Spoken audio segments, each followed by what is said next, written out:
you doing? Great. When it's raining outside in the morning, you just feel like, you know, every ounce of your instincts telling you just to stay in bed. So thank you for not staying in bed. We're doing a series called If My Life Were a Movie, Would It Be Worth Watching? And seeing as how we're talking about the movies and seeing as how some of our young people have led us this morning, I think it would be only right to mention that casting directors at Disney are currently looking for a young man and a young woman to play lead roles in the forthcoming Star Wars Episode 7. The female role, if you're interested, is for a character named Rachel, who is described as a beautiful, smart, athletic, strong 17 to 18-year-old. The male role is for a character named Thomas, who is described as a handsome, intelligent, athletic, capable, and courageous 19 to 20-year-old. Now, this is a huge opportunity. Can you imagine being the next Luke Skywalker or Princess Leia? And so wherever Disney hold auditions, tens of thousands of young people are queuing up to take their shot at landing one of the two big parts. In case you were wondering, I checked, and it turns out they don't have any parts for fat, bald, middle-aged men, so no luck. This morning I want to talk a little bit about the strange mechanics of a biblical audition. At its most basic level, what happens at an audition is that a person is given a limited amount of opportunity to persuade the casting director that they are right for the role. So in the case of the character Rachel in the forthcoming Star Wars movie, the girls who want that role are going to have to convince the director that they can come across on screen as being beautiful, intelligent, athletic, and strong. For example, this is Saoirse Ronan, young Irish actress, who has come out as saying that she has auditioned for one of the parts in that movie, and you can see how she'd definitely be in with a shout. She's young, she's beautiful, she's athletic, and being Irish, she's probably quite strong, so kudos to her. And when she turned up for the audition, she would have had to read some lines and speak into a camera and do whatever she had to do to convince the director that he, in fact, quite liked her. And I thought about that a bit, because I think that we too have an innate need to be liked. Whether it's a son trying to earn the approval of his father, or a wife trying to earn the affection of her husband, or an office worker trying to earn the admiration of her peers, or a manager trying to earn the respect of her staff. We choose to live in a semi-permanent state of audition. We expend large amounts of nervous energy trying consciously and subconsciously to get people to like us. And this morning I want to suggest to you that such expenditure is unnecessary. To assist me with this suggestion, I want to read you the opening words of what I think are a horrible part of the Bible called the book of Jeremiah. Jeremiah is in the Old Testament. It's one of the books of the prophets. And as is typical for that style of writing, it begins with the phrase, "The word of the Lord came to me, saying." So this is a biblical version of what screenwriters today call the inciting incident. I told you about this last week. This is an event at the beginning of a story that sets the story in motion. And as you look back over your own story, you can no doubt think about events, good and bad, welcome and unwelcome, which affected the way in which your story subsequently unfolded. And the fact is that had those events not happened, your life today would be very different, either for the better or for the worse. Now, interestingly, the word in this sentence is the Hebrew word deber, which can mean either word or thing. So this is a great generic way to begin a story. There was something that happened in my life that changed the course of my life. In this particular case, that thing was a word, and the word was, before you were born, skipping ahead, before I formed you in the womb, I knew you.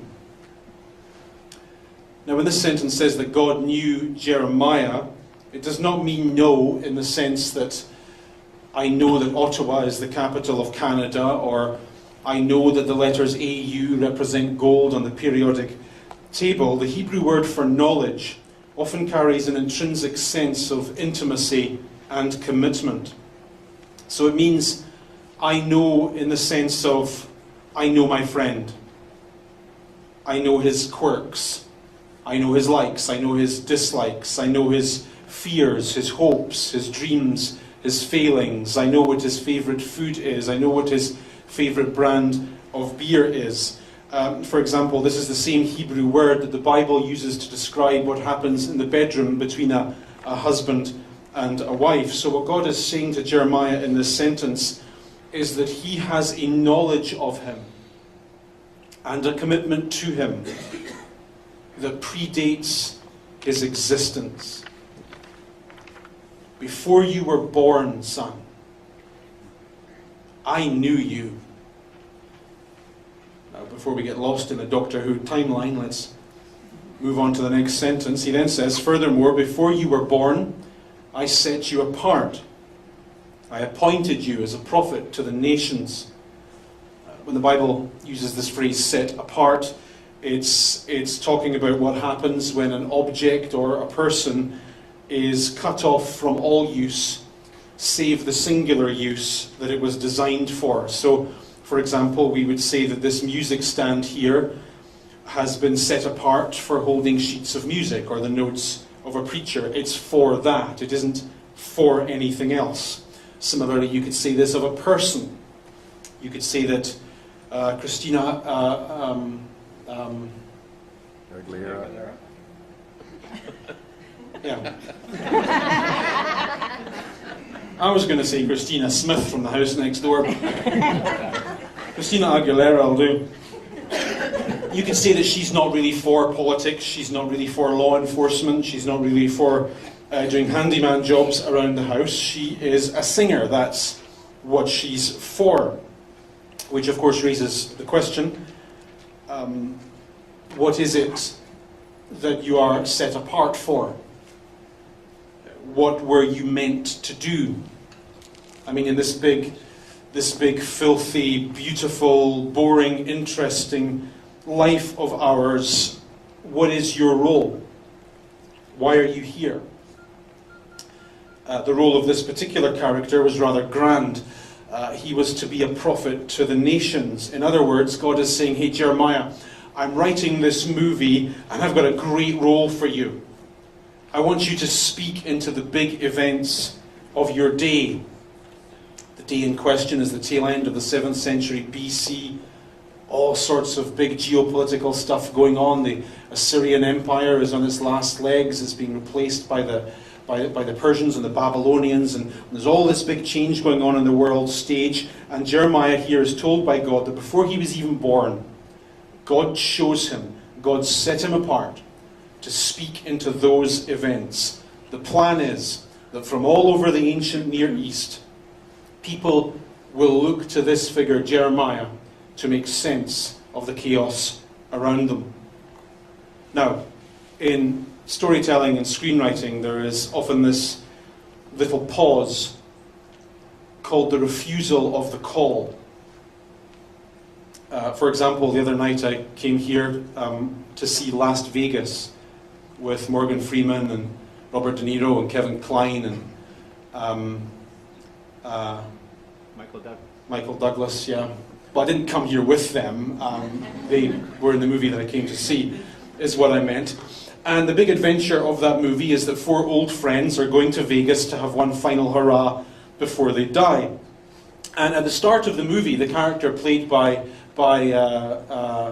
I'm stammering really bad today, please excuse me.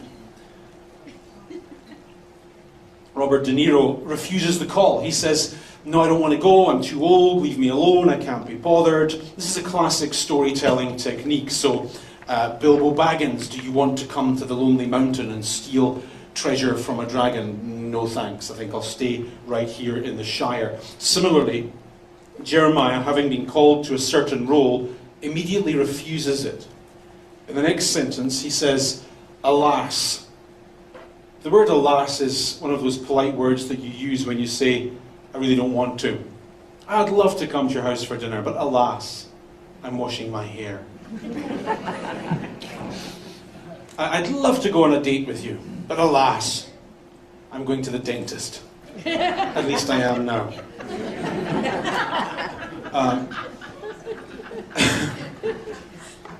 So here's the thing, God, you've called me to be a prophet, and being a prophet requires me to speak, and I don't know how to speak.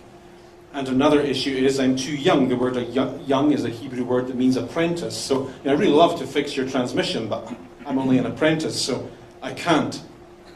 And I like these excuses. I like them very much because they demonstrate that Jeremiah gets it.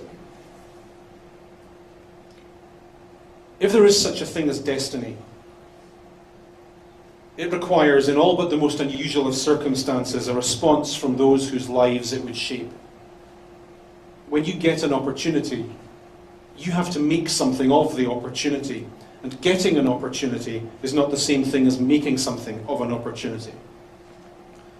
For example, when the American government give Indiana Jones the chance to go and find the lost ark, he actually has to go and find it.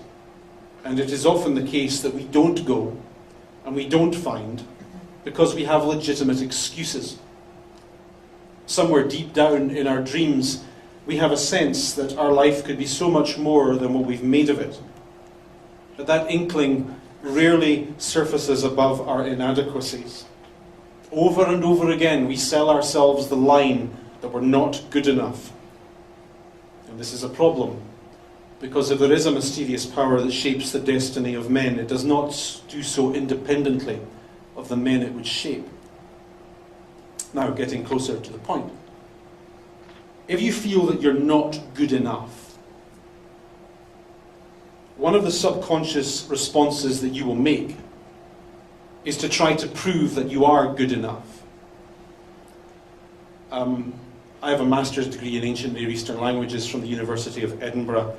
And the University of Edinburgh is one of those universities that's just very good, you know, it's very, very good. Charles Darwin went to school there, Dolly the sheep was cloned there, the Higgs boson was first thought of there. It's just one of those good schools. And although I won a place at that good school, I never quite felt good enough to be there. No idea why, so please don't try to help me understand it. But the sad thing is that while I was there, rather than enjoying being there, I spent all my time there trying to prove that I was good enough to be there. And so when my friends were out on Friday night having fun, I stayed in and learned the finer points of Syriac grammar, which is desperately tragic. Desperately tragic, it is. And it's a tragedy that we all tend to write into our stories. Rather than enjoying who we are, where we are, we persuade ourselves that there's something not quite right with us where we are, that we're not quite good enough for this role we currently have, we're not quite able enough, not quite competent enough. You are a mother. You are a mother. But you feel you have something to prove as a mother. You are successful in the workplace, there's no question of this. But you feel a continual need to prove that those things are so. More on that in a moment. Next sentence. But the Lord said to me, do not say I am too young. You must go to everyone I send you and say whatever I command you. Do not be afraid of them, for I am with you and I will rescue you. Now, if I was Jeremiah, this would be the point at which I'd be asking, well, I wasn't afraid until you told me not to be afraid. Like, how would that be on a blind date, right? Right, you're just going on a blind date and the person that you're meeting on the date sends you an email and says, don't be afraid.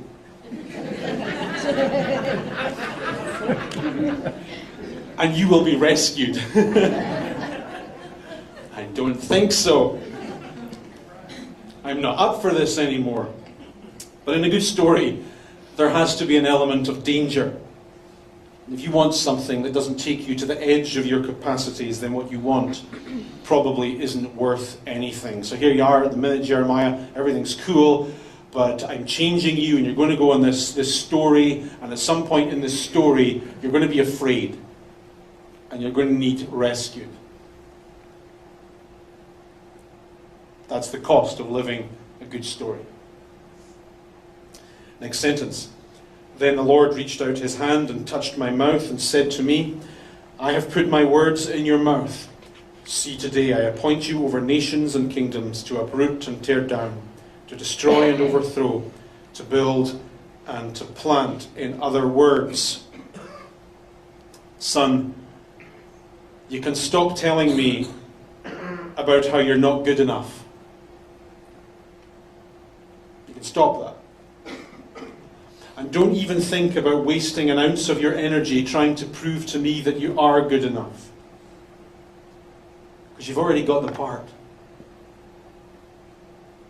You don't have to impress me to get this role. You've already got the role. It's already yours. That talent show on TV, The Voice, does anyone watch that? Yeah.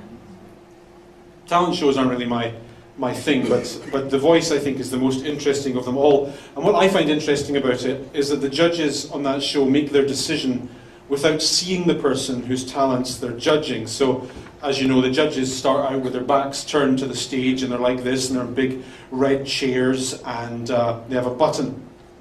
And then some person comes onto the stage behind them and sings their song. And if they like what they hear, they push the button, and the chair turns around, and it's like, hey, I choose you. Let's have a wee look at a scene from The Voice, for those of you who've never seen it.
Don't you mess around with me, you're a heartbreaker, dream maker, love taker, don't you mess around with me, you're a heartbreaker, dream maker, love taker, heartbreaker.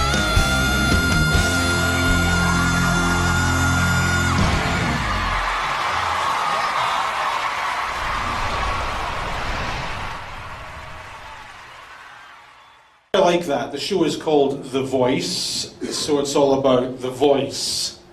Therefore, it doesn't matter what you look like, or what age you are, or what colour your skin is, or how many extra pounds you happen to be carrying. All that matters is your voice. So I will choose you based on your voice. And only after I choose you will I get to see some more details of what you look like, and how heavy you are, and so on and so forth. Well, what we've just read in Jeremiah goes even deeper than that. I choose you. I say that I want you. Before you were even born. Pause on this. I choose you before you existed. In the semi-permanent state of addition in which we live, we constantly fret about getting people to like us and accept us. Inevitably, this same insecurity spills over into our thoughts about God. There is enough of the residual religion of childhood left in us to cause us to think that the business of religion is about getting God to like us. And we audition for such a part by stopping things and starting things and doing things. We stop certain immoral activities. We adopt a certain religious vocabulary. We claim a depth of faith that we don't have. And while we give our very best religious performance, we have this hope that God will push the button, turn his chair around and say, you get the part. I like you. I want you. You're in. And in these sentences we learn that such nonsense is necessary. I mean, think about it logically. If there is a God, right? I mean, if there is a supreme being, if there is a creator and sustainer of the universe who knows all things, both possible and actual, what are you going to do to impress him? Really? Surely no amount of moral gymnastics would be enough. Surely no religion devout enough. I mean, if you accept the premise that there is a God, then you have to further accept that that God is never going to be impressed into liking you or wanting you. And I say that because I think it's liberating to know that when it comes to God, you really have nothing. And you really do bring nothing to the table. Like seriously, if life and faith and Jesus and all that stuff is an addition and God is the director, then I'm not getting the part. Because I don't have it. So if God is going to choose you, and let's use that phrase in its widest sense, if there is something that you're set apart for, if there is a reason why you are on earth at this time, that choosing, that setting apart, that rationale has to have been made on the basis of things that you have not done. You may have thought it odd a moment ago when I said what I said about my insecurities at the University of Edinburgh, but I'll bet there's more than a few of you here that think if you lost 20 pounds, then you'd be more worthy of love and affection. I'll bet there's more than a few of you here that think if you could only earn another 20,000 a year, then you'd be a better provider, then you'd be a real man. I bet there's more than a few of you here who think that, if only I could cook better and sew better, or even sew at all, and make homemade Christmas decorations like Martha Stewart could, then I'd be a better mother. Then I'd be more worthy of the affection of my kids and my husband. Then I'd be fulfilled. Then I'd be able to play the part that I already have. And so we wander around these stages of our life, auditioning all the time, silently thinking that if we could ever only hit this mark or pass this line and get this result, then God would hit the chair, the button, and turn his chair around. And so would our parents. So would our spouses, so would our children, so would our boss, so would our colleagues. And then we'd start getting the credit that we so rightly deserve, the credit we crave. And if it is true that before we were born, God put something inside us and appointed us, called us, and looked at this life in this time with these kids and this family and this business and this circle of friends and said, you are it. You're it. You've already got the part, just play it. You've already got the love, just live it. You've already got the right to be in the presence of God through Christ. You don't have to earn it. Just enjoy it. Live out of who you already are rather than who you think you need to become. Have a look at this. This comes from the New Testament, and speaking to the church, it says, brothers and sisters, think of what you were when you were called. Not many of you were wise by human standards, not many were influential, not many of noble birth. Well, if God chose you before you were born, then what were you when you were chosen? What were you when you were called?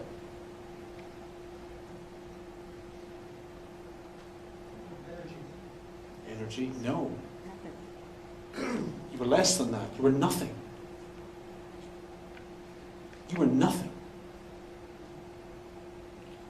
So we come to a God who called us before we were born, and we think that there's something that we have to do to impress him. We think that when we go through phases in life where we struggle with life and with faith and with belief and with morality, that the God who called us when we were nothing would be freaked out by our lack of something.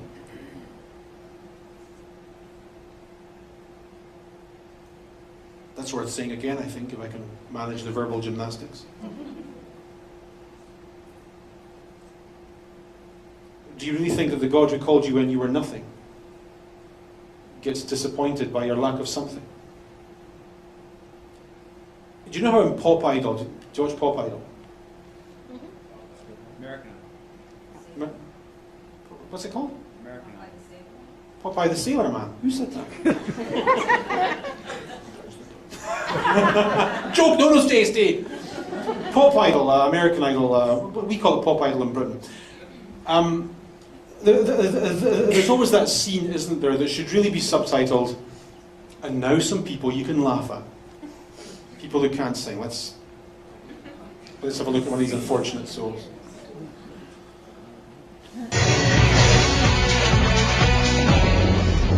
I've worked at a chicken factory now at Pick a Chick for about 2.5 years, but I do the odd karaoke in the week every week, and that's different karaoke's and that.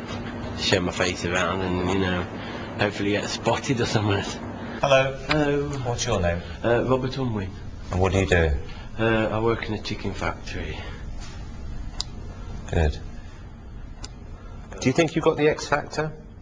I don't know, because I'm not quite sure what the X Factor is. Alright.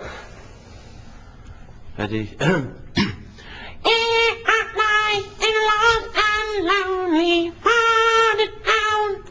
No, oh, I've lost where I am. I can't. I'll just do the chorus because I'm a bit nervous. Tragedy, when the feeling's on it, and no one is tragedy. When the morning finds you don't know why it's hard to bear. With no one to love you, you're going nowhere. And that's Bee Gees, and then my favourite one's Aqua, Barbie Girl. Hiya, Barbie. Hi, Dad. Do you want to go for a ride? Sure, Dad. Jump in. I'm a Barbie girl in the Barbie world. Locked in plastic, it's fantastic. You can push my hair, undress me everywhere. Imagination, life is your creation. Come on, Barbie, let's go party. Come on, Barbie, let's go party. Oh, I'm having so much fun. Well, Barbie, we're just getting started. Oh, I love you, Ken. Alright. Is this a joke? No. Barbie was You're funny. winding me up. I ain't. Really needs an exorcism. So the New Testament says that when it comes to religion, God tends to choose people who are just like that. Just for fun. Just to annoy the people who are not like that. Just to annoy the people whose lives are together. Whose morality is perfect, whose faith is flawless, whose religious practice is impeccable. God chooses the odd and the messed up and the stupid just to annoy those people. Just to mess with their worldview. I like this about God. Look at what he says. God chose the foolish things of the world to shame the wise. He chose the weak things of the world to shame the strong. He chose the lowly things of this world, the despised things, the things that are not, to nullify the things that are. Do you remember the film Twins with Arnold Schwarzenegger and Danny DeVito? So you had Arnie in this film, and when this film was made, Arnie was he was at his prime, and you had Danny DeVito, who was short, fat, and bald. Talk about a bad set of cards in life. And we assume when it comes to faith that to get the part in the story that God has for us, we have to spiritually and morally be a bit chiseled like Arnie. And in this sentence that we've just read, God says, no, it's the Danny DeVitos that I tend to work with. I wanted someone who was weak, just like you are. I wanted someone who had issues and failings, just like you do. I wanted someone who struggled with nasty, unseemly things, just like you do. so that I could win fights that only I could win. And when you realise that you've been a bit typecast by God, that enables you not to stop trying, but to stop trying out. It allows you to live in a place of acceptance. Here's a thought. Maybe God was intentional about your idiosyncrasies. Maybe you're perfect for your part. Maybe you'd be better if instead of hating your awkwardness, you learned to roll with it. Maybe the thing that you want to hide is the very thing that God wants to use. Maybe the things that you're trying to get rid of are the things that are going to be an important part of your story. It's a long way of saying, stop the addition. You've already got the part. Stop trying to get what's already yours. You're accepted. You're wanted. You're loved. You're needed. All those things are yours, and they're yours now. So don't waste your life trying to earn what can't be earned and is already yours. Stop trying to get what can't be gotten, but is already yours.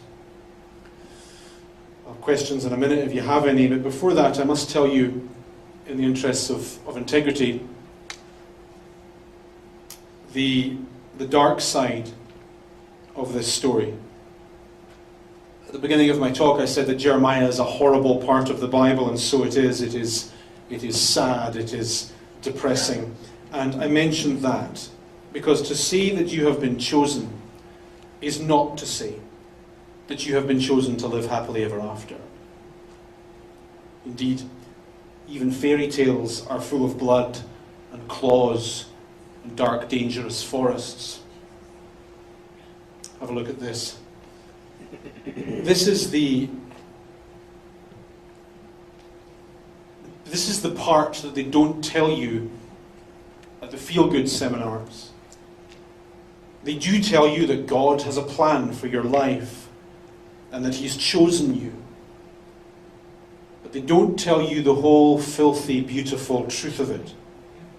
Jeremiah eventually accepts the role that God gave him, and that acceptance sets his life on a course that he would later come to regret. He says to God, "You deceived me, and I was deceived. Cursed be the day I was born. May the day my mother gave birth to me not be blessed." As he acted out the part that he was given to play, he recognized more and more that he was taking part in a tragedy. And that whilst he wished that were not so, he nonetheless came to realize that how he played that tragedy somehow mattered. How it mattered, I don't know. Similarly, I don't know why it matters that you should do your best with the rough hand that fate has dealt you. I don't know why it matters that you should do your best when life does its worst. I just know that somehow it does. And it's a leap of faith, I grant you. But I believe that one day, if not in this life, then in the next, it will all make sense. More on that next week. Any questions? It's a sad way to end a story, isn't it? Scared to leave church. Yes, question. I don't have a question, I have a comment. I find it really amazing because with Junior Youth, we've been working on Jeremiah 1:5, and you and I haven't collaborated notes. So it's amazing how God works, and I would ask the parents that when they go home with their kids that they just talk about it and reflect on it, because I think God's really trying to give us a message here. I think it's important, I suppose at any age. Maybe it's easier to believe when you're younger, because when you're younger, things are ahead of you, and I think as life gets older, it's often more important to hold on to the belief, often in the teeth of the evidence, that my life has a meaning. And that somehow it's important that I am where I am in this family, in this place of work, in this circle of friends, in this church. It just matters to hold on to that. I think we have to believe this.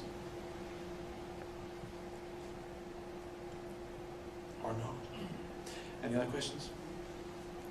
A statement. We can quote Popeye here. I am what I am, and that's all what I am. There you go. Okay, so next week we're going to wrap this series up. We're going to talk about the importance of perseverance and just how, you just need to keep going when your story gets rough. Then after that, for Christmas, we're going to do a great series called Pain Management. Oh yeah. Pain management. Sometimes life causes pain, and it's important to talk about the pain and to manage it and get the strength and the inspiration that we need to do that. So that's it. Thanks for coming. God bless you. See you next Sunday.